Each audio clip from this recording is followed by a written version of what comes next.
Well, the upgrade to Hero Honda's multifaceted Karizma has been a long time coming, but the ZMR is now here. Has it been worth the wait? Let's find out.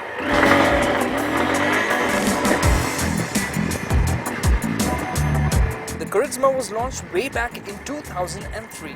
Cosmetic upgrades aside, it has remained unchanged all these years. The next gen, the ZMR, has certainly taken its time to come. To try and catch up with the developments of the past 7 years, Hero Honda has added oil cooling for optimal performance in hot conditions or when riding hard.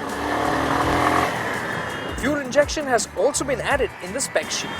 The result is an increase of 1 bhp in power to 17.6 bhp.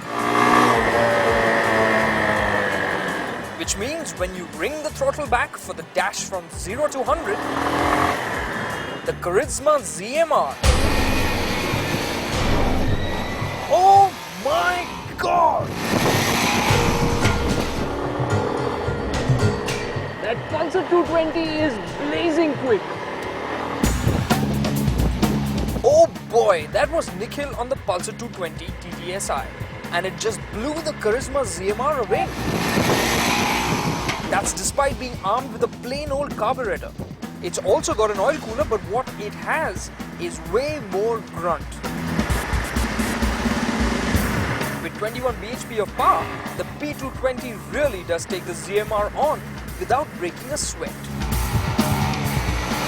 In the run from 0 to 60, the ZMR takes 4.58 seconds, to the 220's 3.77 seconds. Keep the throttle pulled back till 100 and the P220 pulls out a gap of 1.5 seconds over the Karizma.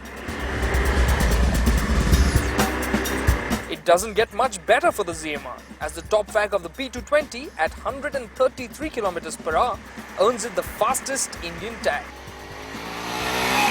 That's 4 km too many for the ZMR's 129 km per hour top fag. So, where does the ZMR strike back?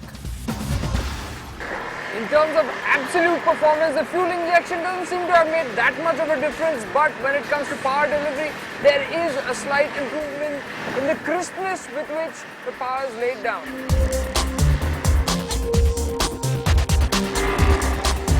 The civilized ZMR can't quite beat the brutish Pulsar 220 in the roll-on test either. Snap the throttle to overtake slow-moving traffic and you'll find that the P220 and the ZMR run neck and neck at lower speeds.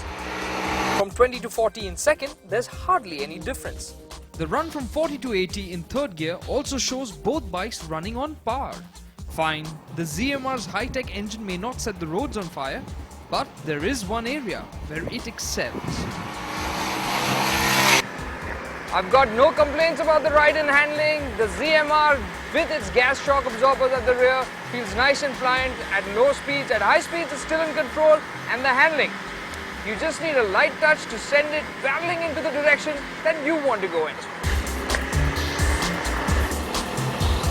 Light and precise, the ZMR carries on in the Karizma tradition by offering a confident and easy feel, even when ridden spiritedly by newbie riders. The Pulsar 220 in comparison doesn't feel quite as nimble. It needs a bit more muscle to turn into corners. And while it rides quite well, it doesn't have the ZMR's finesse over the bumps or the rough stuff. So if you're planning to go up mountain roads, it's the ZMR that will put a bigger smile on your face. The ZMR also rules the fuel efficiency department. It will have to make way fewer stops for fuel as it manages 43 km per litre on the highway, while the Pulsar 220 manages only 34.3. In the city too, the Karizma returns a more solid 37.4 km per litre to the P220's 33.4. Adding all that up on long runs will give the ZMR a distinct advantage, building its touring credentials rather well. With all the hard points argued, Nikhil and I sat down to pick out the bike that had our vote. So now we're sitting down and hammering out the finer points on what's giving these motorcycles their little bit of an edge over the other. So Nikhil, the Karizma's body panel, what do you think? I'm not a fan. It looks too bulbous from front. It looks like a Suzuki, which it shouldn't. The The headlamp really does look like a Suzuki, and that's a Honda, I mean a Hero Honda, but for me the old Karizma used to look really nice and light. This looks kind of bulbous and heavy at the front now. But when it comes to features, how are they doing here? Okay, both bikes have clip-on handlebars, front and rear discs, gas charge, shock absorbers, digital speedometers, but I think the Pulsar is the better of the two.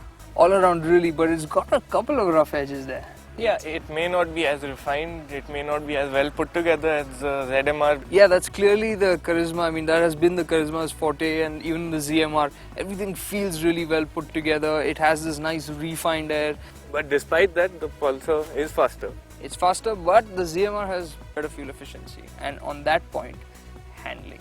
I think the Karizma does still feel better to throw around corners. Yep. Yet, the seating position. The seating position, it's too upright. It doesn't feel as sporty as it did when it was launched originally, the Karizma. The ZMR, it's more like a tourer today.